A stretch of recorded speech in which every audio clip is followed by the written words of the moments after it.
Казино Hustler известно тем, что организует кэш-игры на самых разных ставках. Сюда приходят соревноваться как увлеченные энтузиасты, так и известные хайроллеры. При этом игру часто можно посмотреть в профессионально организованных трансляциях, чем мы с радостью воспользуемся сегодня. С вами Академия Покера. В очередном выпуске новой рубрики «Что было дальше?» мы поучаствуем в раздаче сыгранной за столом со ставками $200-400. Подпишитесь на канал, чтобы первыми смотреть наши новые видео.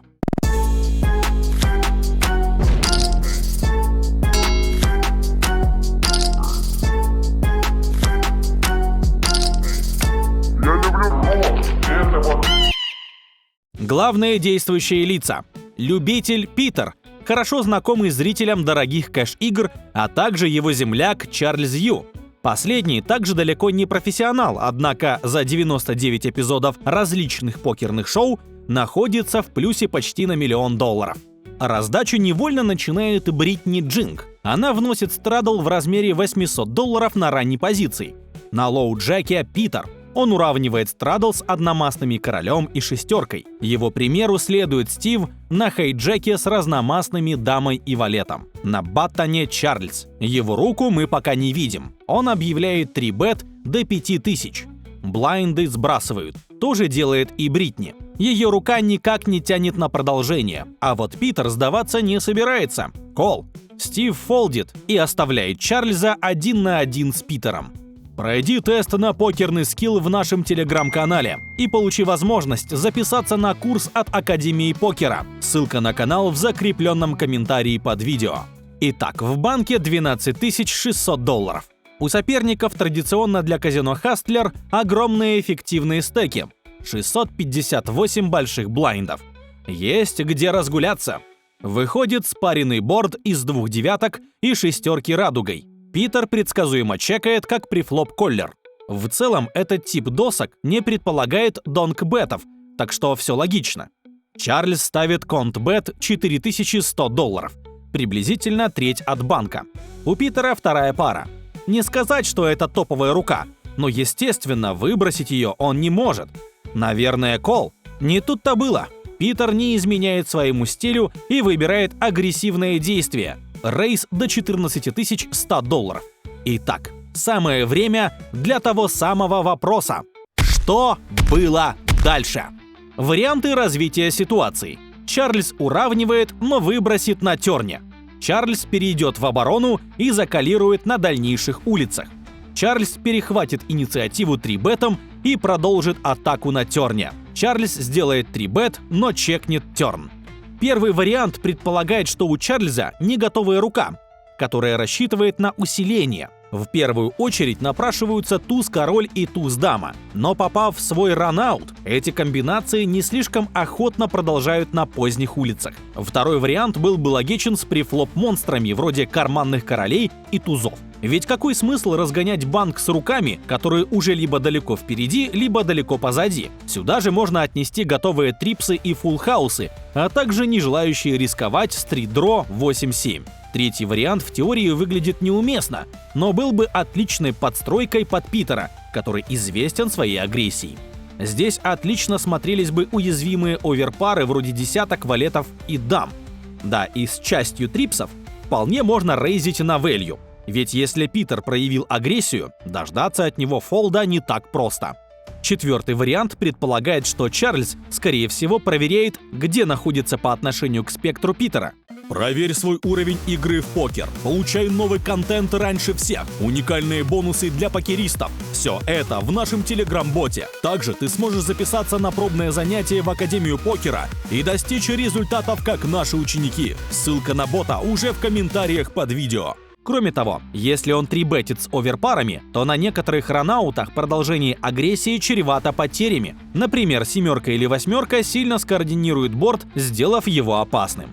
Итак, что же было дальше? Чарльз действительно переставляет до 40 тысяч. Ход за Питером. Тот сильно уступает агрессору в силе диапазона, поэтому ответный ререйс он вряд ли использовал бы даже с натсами. Есть вариант сдаться, но это не про китайского любителя. Не за этим он приходит в казино. Он калирует. В банке уже $92 600. Соперники неплохо постарались, чтобы сократить СПР. Такими темпами можно и до all-in дойти, если, конечно, сила рук это позволяет. Терном выходит еще одна девятка. Встроенный борд явно сильно меняет расстановку сил. Да, девятки в диапазонах оппонентов сохраняются, но их количество мизерно и почти не идет в расчет при построении спектров. Питер чекает. Что предпримет Чарльз? Чек вдогонку. Очень спорное решение. Ты трибетишь на флопе с очень узким диапазоном, включающим оверпары и трипсы. Терн прекрасно подходит для продолжения агрессии, ведь он обесценил возможные фуллхаусы по шестеркам, а также резко сократил количество девяток в руках Питера. Чарльз просто обязан продолжать ставить с большинством рук. Но он этого не делает, как будто боится каких-то комбинаций у соперника. Чего здесь бояться? Нескольких каре? В слоуплее вообще нет никакого смысла.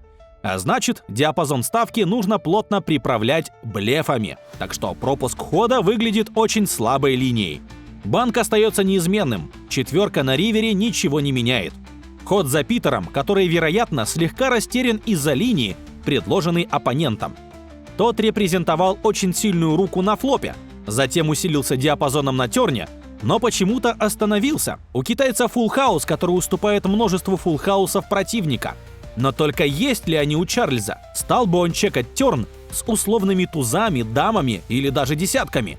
Конечно, нет. Питер любитель, но любитель довольно умный и хитрый. Он понимает, что мог бы сделать донг-бет в надежде собрать value с оверкард с тузом, так как те же туз-король точно оплатят. Но лучше дать сопернику возможность поблефоваться с менее ценными руками, которых у Чарльза куда больше. И шестерка отлично подходит для блеф-кетча. Чарльз ставит $30 тысяч. Еще один нелогичный маячок для компетентного соперника. Треть пота — это вообще что? Value bet с топовыми фуллхаусами или каре? С такими комбинациями можно даже овербет использовать, особенно против недоверчивого азиата. Естественно, ни о каком фолде Питер не задумывается. Вопрос в том, может ли он рейзить на value? Однозначно нет. Несмотря на нелогичную линию, у Чарльза есть некоторое количество сильных раскладов. С ними он уравнивает, без них выбросит. Так что смысла превращать в блеф хорошую руку с отличным шоу-даун value нет. Кол. Чарльз показывает разномастные валет и 8. Что здесь сказать? За столами казино Хастлер мы видели и не такие безумства.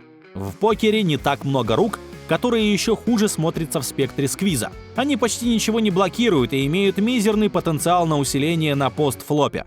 А уже рейзить в противостоянии с соперниками, которые выбрасывают намного реже, чем положено, очевидная ошибка. Хорошо, предположим, по внутренней чуечке мы решились на эту авантюру на префлопе. Более того, мы попытались нагло выдавить соперника из банка на флопе, переставив его рейз. Но тогда зачем останавливаться? Зачем рвать логику раздачи? Карта терна невероятно укрепила диапазон агрессора, обесценив львиную долю комбинаций в чек-рейзе Коллера. А мы берем и чекаем терн, а потом зачем-то добавляем деньги в банк на ривере. Хотя очевидно, что fold equity у нас отсутствует в принципе. Но, видимо, для кого-то $30 тысяч – мелочь, с которой не жалко расстаться. На этом все. Спасибо за просмотр. Обязательно посмотрите прошлый выпуск «Что было дальше», где в главных ролях Алексей Паников и Жоао Виейра. Они встретились на финальной стадии турнира южнокорейского этапа серии Тритон за $150 тысяч. Поставьте лайк, если видео вам понравилось. Подпишитесь на канал и нажмите на колокольчик. Пока!